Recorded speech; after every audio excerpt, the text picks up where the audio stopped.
Grandmother's last words still echo in my mind. Protect our legacy, little fox. Some people will do anything for money, even family. I didn't understand what she meant until yesterday, when I opened her antique jewelry box and found it empty. My name is Fiona, and I'm about to tell you how I discovered my own mother betrayed not just me, but everything our family stands for. Mom? I called out, rushing down the stairs of our Victorian home, the hollow jewelry box clutched in my trembling hands. Where's Grandma Ivy's sapphire collection? My mother Jennifer looked up from her fashion magazine, her freshly Botoxed face barely moving as she spoke. Oh, honey, I've been meaning to talk to you about that. Meaning to talk about what exactly? The box felt heavy in my hands, despite its emptiness. These were supposed to be mine. Grandma made that clear in her will. There was an emergency, she said, setting down her magazine. I had no choice. What emergency? My voice cracked. Why didn't you tell me? Bills, sweetheart. Medical bills. She reached for her purse, hands shaking as she pulled out some papers. See? Everything just piled up so quickly. I snatched the papers from her manicured hands, scanning the dates and amounts. Something wasn't adding up. These are from 3 months ago. You told me everything was fine then. I didn't want to worry you, she whispered, tears welling up in her eyes. You were so busy with work, and after losing your grandmother... Stop. I held up my hand. Just stop.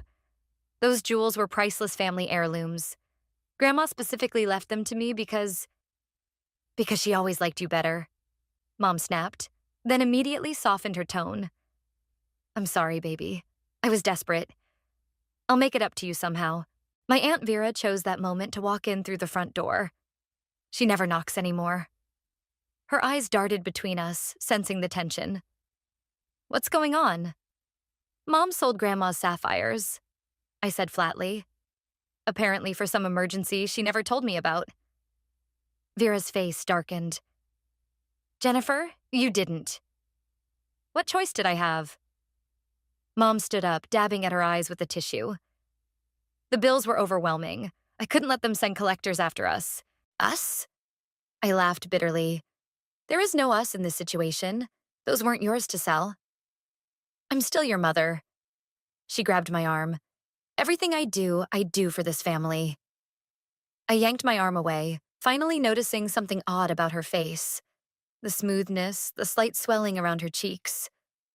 Mom, what did you do to your face? She touched her cheek self-consciously. Just a little maintenance, nothing major. Vera stepped closer, examining our mother's face. Jennifer, is this what the emergency money went to? Mom's silence was all the confirmation I needed. You sold Grandma's heirlooms for plastic surgery? My voice came out barely above a whisper. Do you have any idea what those meant to her? To me? You don't understand, she sobbed, reaching for me again. I'm getting older. I need to maintain my appearance. The world is cruel to aging women. The world is cruel to liars, too. I shot back, backing away from her touch. Where did you sell them? Fiona, please. Where? Carlisle's Antiques downtown, she finally admitted, collapsing onto the sofa. But it's too late. They're gone. Some collector from Europe already bought them.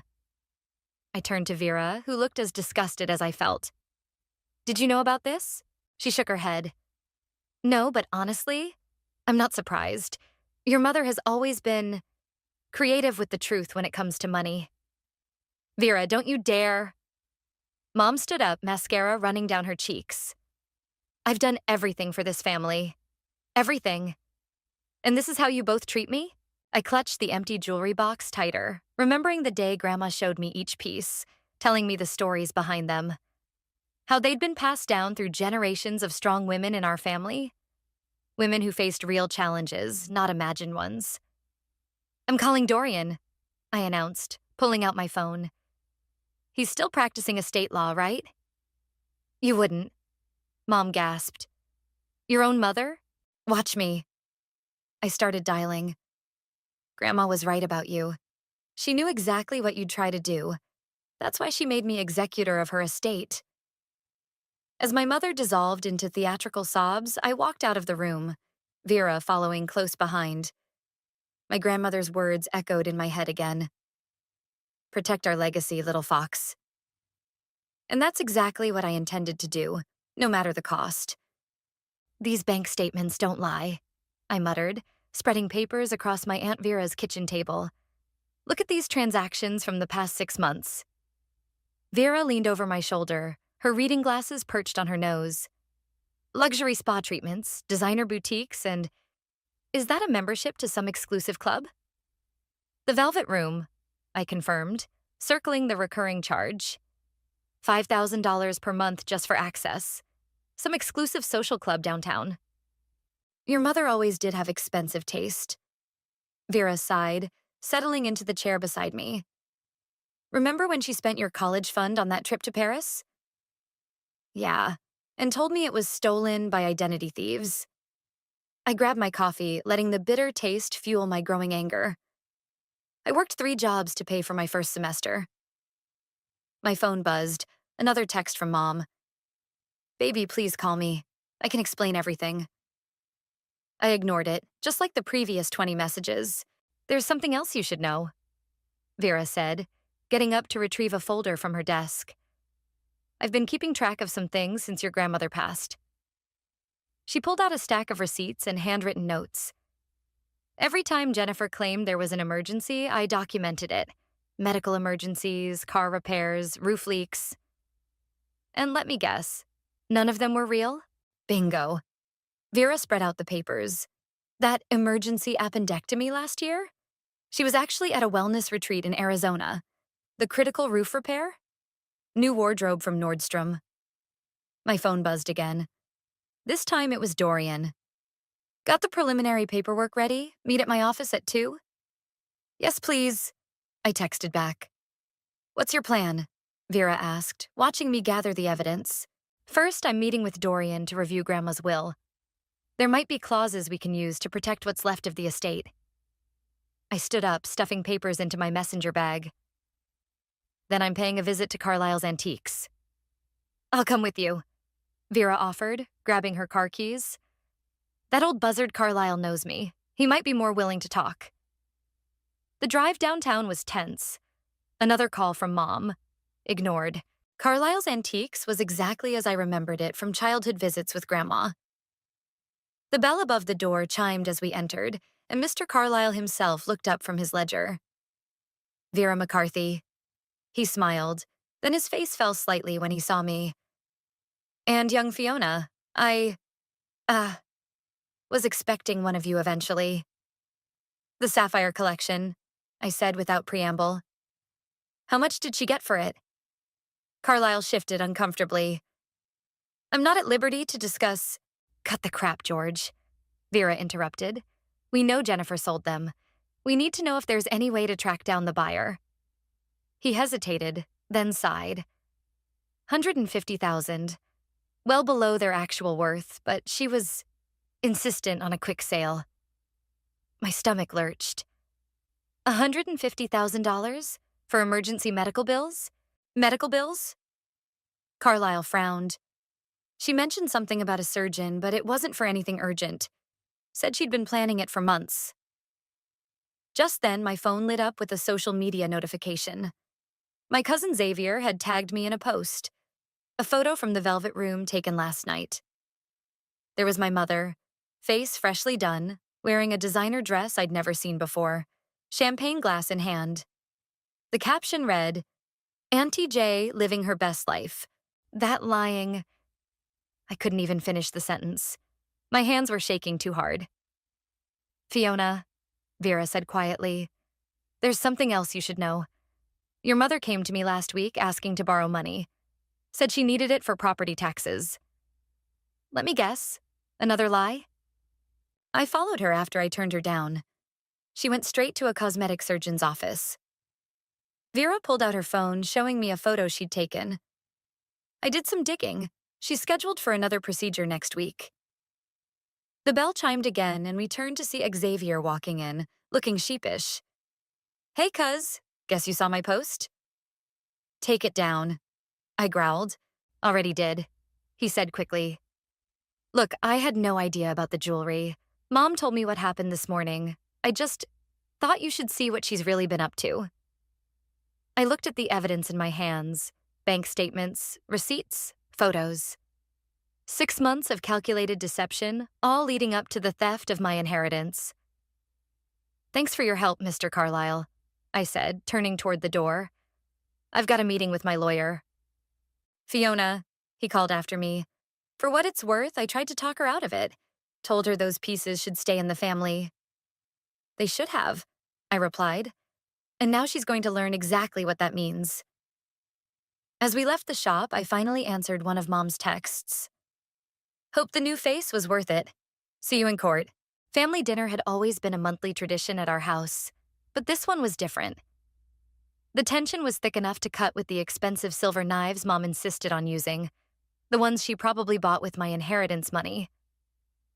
Pass the potatoes, please, Mom said sweetly, as if nothing was wrong. Her new face looked even more obvious in the dining room lighting.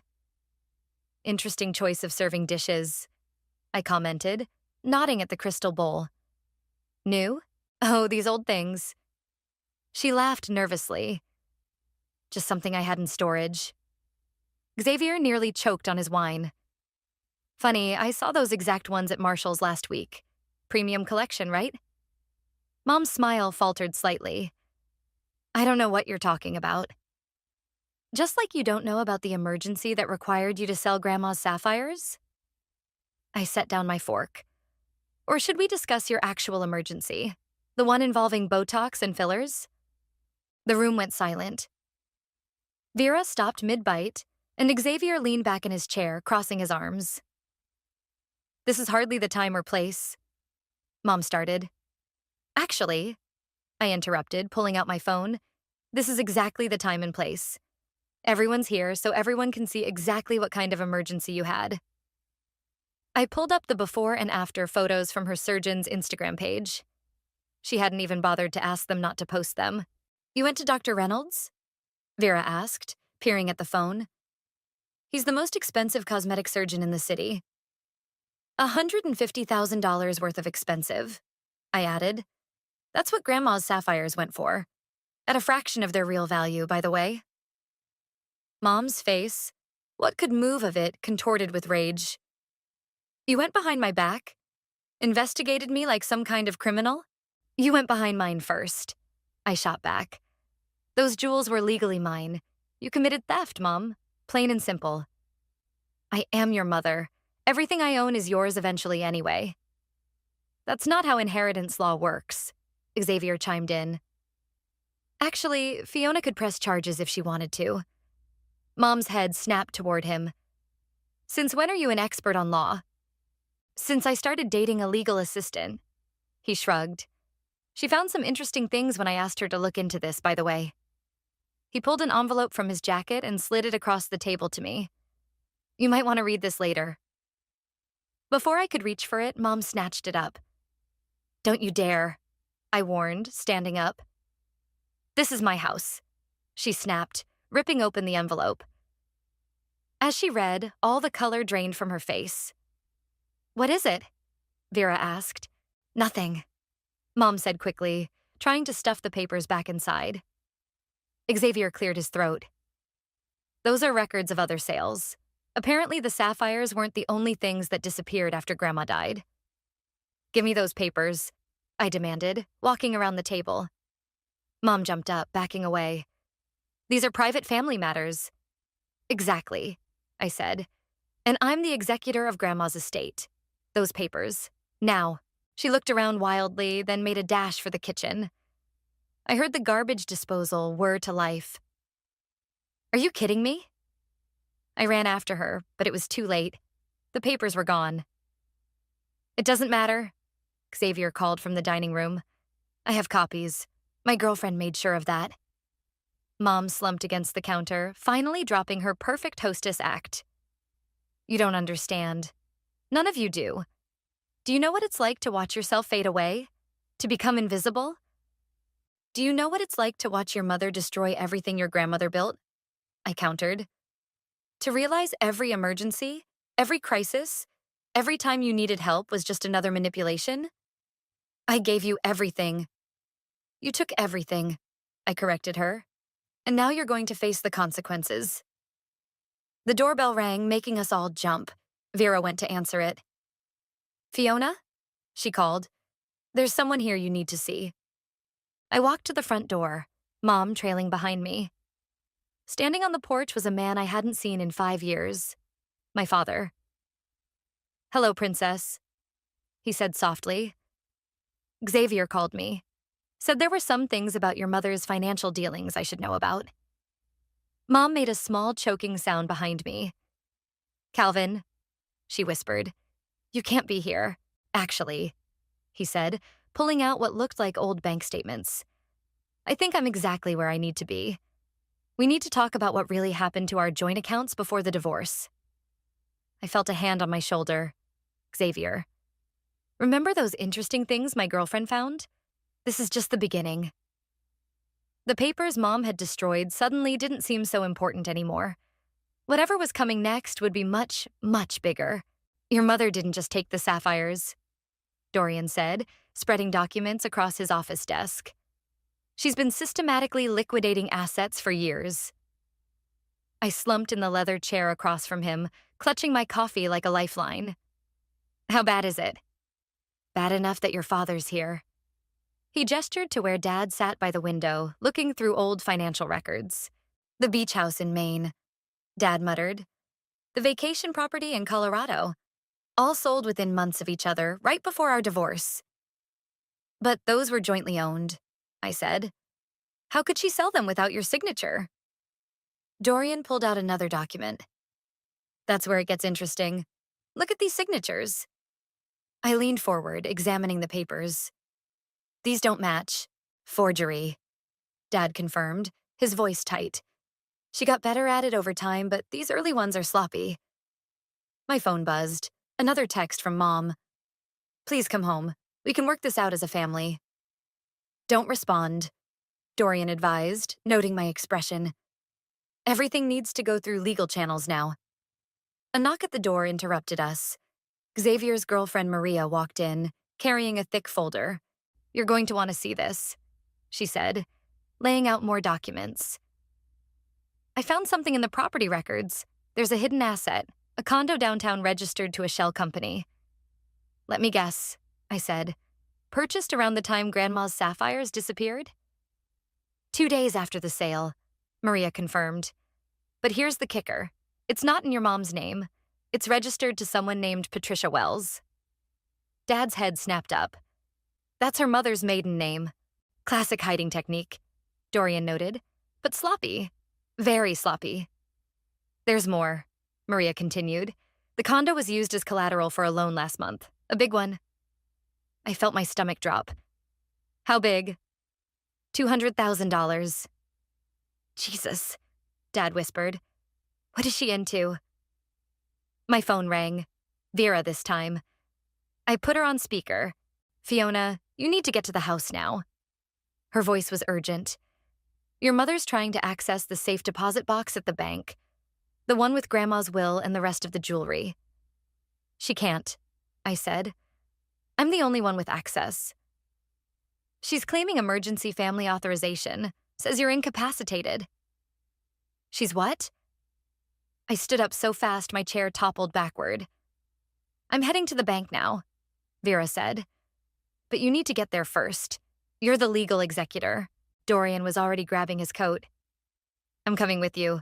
Maria, keep digging into that loan. Dad? I'll stay here. Dad nodded. Keep looking through these records. The drive to the bank was a blur of red lights and honking horns. We made it just as Mom was arguing with the bank manager. There you are, she exclaimed when she saw me. Tell them, honey. Tell them about your condition. What condition would that be, Mom? I asked coldly. The one you made up to try and steal more family heirlooms? The bank manager looked between us. Mrs. Nelson, you claimed your daughter was in a medical facility, unable to make decisions. She's confused, Mom insisted. The stress has been too much for her. The only thing I'm stressed about, I said clearly, is discovering my mother's pattern of theft and fraud. Dorian stepped forward, presenting his credentials. I'm Miss Stone's attorney, sound mind, and the legal executor of the estate. Furthermore, he pulled out a document. We're here to freeze this account pending criminal investigation. Mom's perfectly sculpted. Fiona, you wouldn't? Actually, I would. To the bank manager. I'd like to access the box now. I want to review to access. Of course. He nodded. Right this way. As we followed him to the vault, Mom grabbed my arm. You don't understand. That loan, I had no choice. There are people. Save it for your lawyer. I cut her off. You're going to need one.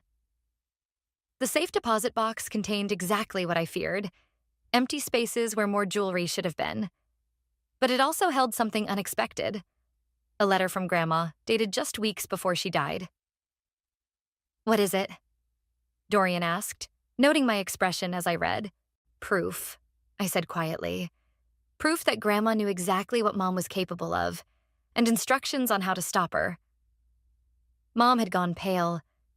Ivy wouldn't what? Protect her legacy from you? I folded the letter carefully. Looks like she did exactly that, and now I know what I have to do next. As we left the bank, my phone buzzed one final time. A text from Xavier. Maria found something big. Really big. Come back to Dorian's office ASAP. The day wasn't over yet. Not by a long shot. Gambling debts. Maria announced as soon as we walked back into Dorian's office. Your mother's been losing big at the Velvet Room. That's what the loan was for. The social club? I sat down heavily. It's a casino? High-stakes private gambling, Xavier explained. Very exclusive, very illegal. That's why she needed the membership. Dad pushed a stack of papers toward me. Look at these credit card statements. Thousands withdrawn at ATMs near the club, multiple times per week. The loan sharks are getting impatient, Maria added. That's why she's been so desperate for quick cash. I thought about the empty safe deposit box, the missing jewelry, the sold properties. How much does she owe? At least $500,000, Maria said quietly. And that's just what we can trace. The room went silent. Dorian was the first to speak. We need to act fast. Fiona, that letter from your grandmother, what did it say? I pulled it out with shaking hands. Grandma set up a trust. A secret one, separate from the main estate. She knew Mom would try to get her hands on everything, so she created a safety net. Smart woman. Dorian smiled. Let me guess. You're the trustee? With full control, I confirmed. And there's more. She left evidence of Mom's previous frauds. Documents, photos, bank records, everything we need to prove this isn't new behavior. A knock at the door made us all jump. Vera walked in, looking grim. Your mother's at the Velvet Room, she said. I followed her there. She's trying to get another loan. We can't let that happen. Dad stood up. Those people are dangerous. We won't, I said, pulling out my phone. Dorian, how quickly can we freeze her accounts? With the evidence we have? Within the hour. Do it, I ordered. Xavier, call your contact at the Gaming Commission. If the Velvet Room is running illegal games, they need to know. On it. He grabbed his phone. What about me? Dad asked. Those forged signatures on the property sales. We need to file fraud charges. He nodded grimly. Already started the paperwork. My phone buzzed. A text from an unknown number. Your mother owes us money. Family should help family. You have 24 hours. They're threatening me now. I showed the message to Dorian. Perfect, he said. That's exactly what we need. Maria, start the restraining order paperwork. Already done. She held up a file. Just needs your signature. I signed quickly, then turned to Vera. There's one more thing we need to do. Remember that storage unit Grandma mentioned in her letter? Vera's eyes widened. The one with all the evidence? That's the one. We need to get there before Mom figures it out. I'll drive, Xavier offered. Maria, keep working with Dorian on the legal stuff. She nodded, already typing furiously on her laptop. The storage facility was on the outskirts of town. Unit 247 looked like any other, but when we rolled up the door, we found a gold mine of evidence. Look at these. Vera held up a stack of photos. Your mother with known loan sharks dating back 20 years. And these? Xavier pulled out more files. Bank statements showing systematic theft from your grandfather's business before he died. Grandma knew, I realized. She knew all along and was building a case. Your grandmother was nobody's fool, a voice said behind us. We spun around to find Dad standing there, holding an old leather journal. How did you— Ivy told me about this place years ago, he said. Made me promise to only reveal it if things got bad enough. I'd say we're there. He handed me the journal. This is your grandmother's record of everything your mother ever stole, lied about, or manipulated, including what she did to break up our marriage. I opened the journal with trembling hands. There, in Grandma's elegant handwriting, was the truth I'd been looking for my whole life. My phone buzzed again. Dorian. Accounts frozen. Gaming commission raiding the Velvet Room now. Your mother's being detained for questioning. It's time, I said, closing the journal. Let's end this. What are you going to do? Vera asked. Exactly what Grandma wanted, I replied. Use the trust to protect what's left of our family's legacy and make sure Mom never has the chance to destroy it again. She won't take this well, Xavier warned. No, I agreed, looking at the mountain of evidence surrounding us. But for once, she won't have a choice. As if on cue, my phone rang. Mom's number. But this time, I was ready to answer. Hello, Mother, I said calmly. I think it's time we had a real conversation about consequences. The silence on the other end told me she finally understood. Her game was over, and I was the one holding all the cards. The police station's interview room felt smaller than it looked on TV. Mom sat across from me, her perfect makeup smeared with tears, her designer outfit wrinkled from hours of questioning. Did you read Grandma's letter? I asked, sliding the envelope across the steel table. Her hands shook as she opened it. My dearest Fiona, she read aloud. If you're reading this, then Jennifer has done exactly what I feared she would. Keep reading, I said quietly. The money, the jewels, the properties, they were never what mattered. What matters is the truth. Your mother has spent her entire life running from it, destroying everything and everyone in her path. Mom's voice cracked. Mother, how could you? How could you? I countered. The loan sharks? The gambling? Stealing from your own family? I was going to win it all back, she whispered. Just one more game. One more chance. Detective Roberts knocked and entered, carrying a thick file. Mrs. Nelson, we've finished reviewing the evidence from the Velvet Room. Would you like to explain these? He spread out photographs. Mom with known criminals, handling large sums of cash. That's not— I didn't— Save it, I cut in. We found Grandma's storage unit. We know everything. Everything? Her face went pale. The forged checks from Grandpa's business. The real reason Dad left. The fake cancer scare you used to get sympathy money from the church? I leaned forward. 20 years of lies, Mom. All documented. She slumped in her chair. What do you want from me? The truth. For once in your life, just tell the truth. The door opened again. Dad walked in with Dorian. The Gaming Commission wants to make a deal, Dorian announced. They'll reduce charges if you testify against the Velvet Room's operators. And the loan sharks? Mom asked weakly. We've frozen all your accounts, I said. The trust Grandma set up? It's being used to pay back your legitimate debts. But the illegal ones? You're on your own. You can't do this to me. She stood up suddenly. I'm your mother. You stopped being my mother the moment you chose gambling over family. I shot back.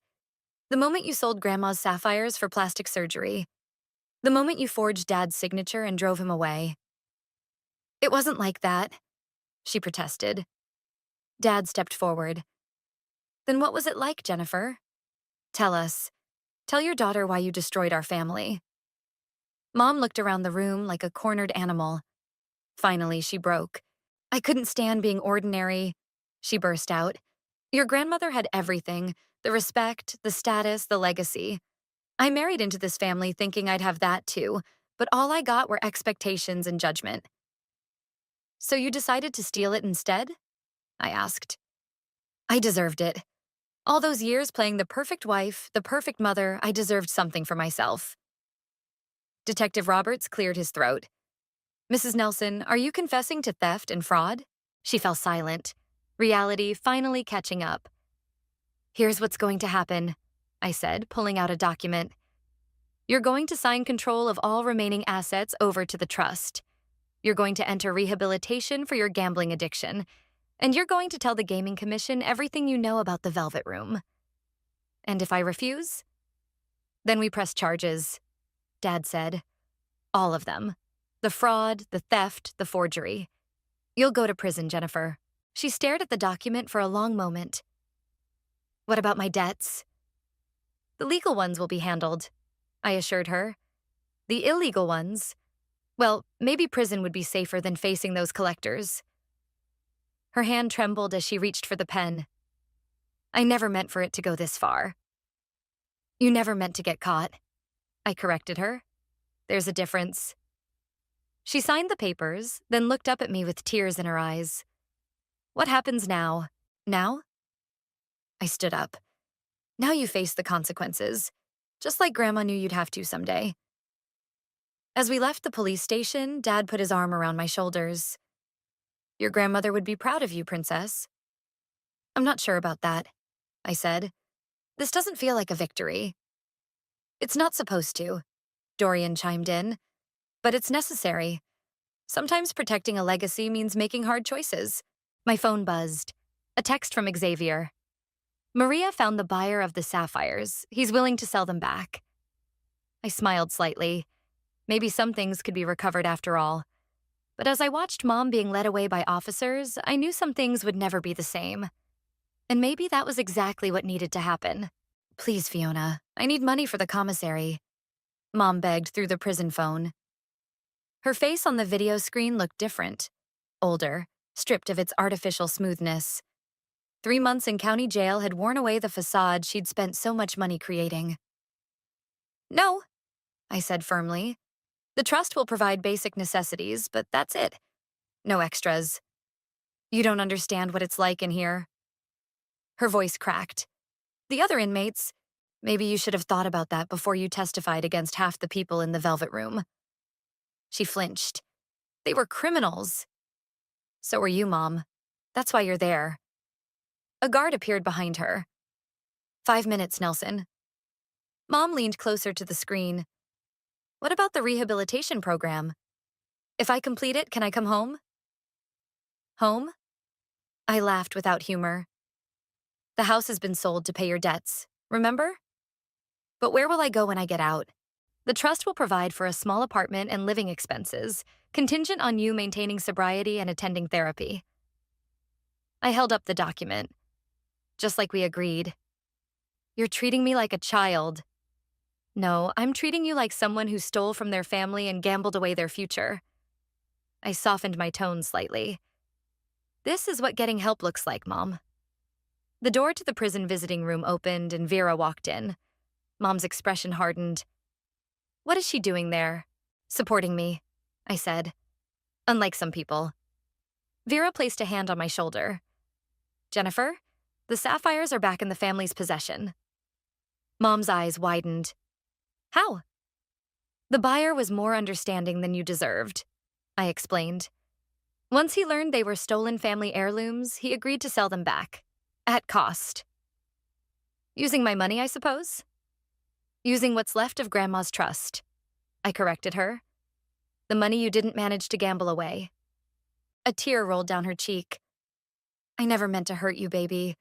I needed to feel special. You were special, Mom. You were my mother. That should have been enough. The guard appeared again. Time's up. Wait. Mom pressed her hand against the screen. What about your father? Are you talking to him? Dad's been helping clean up your mess, I said. He's been more of a parent in the past 3 months than you were in the last 5 years. He left us. No, you drove him away. With lies, with theft, with your endless need for more. I stood up. The truth was in Grandma's journal, remember? She slumped in her chair. I'm sorry. I'm so sorry. I know you are. But sorry doesn't fix what you broke. Then what will? She whispered. Time. Truth. Actually doing the work instead of just pretending to change. I gathered my things. Complete the program, Mom. Go to therapy. Deal with whatever made you think destroying our family was worth it. And then we'll see. I nodded to the guard. We're done here. As we walked out of the prison, Vera squeezed my arm. You're doing the right thing, you know. Am I? Sometimes it feels like I'm being too harsh. She needs boundaries, Fiona. Structure, real consequences. My phone buzzed. A text from Dad. Dinner tonight? Xavier and Maria are coming. They found something else in the records you should see. More secrets? I asked Vera. I'm not sure I can handle any more. Actually, she smiled. This one might be good news. Your grandmother left something else in that storage unit. Something your mother never knew about. What?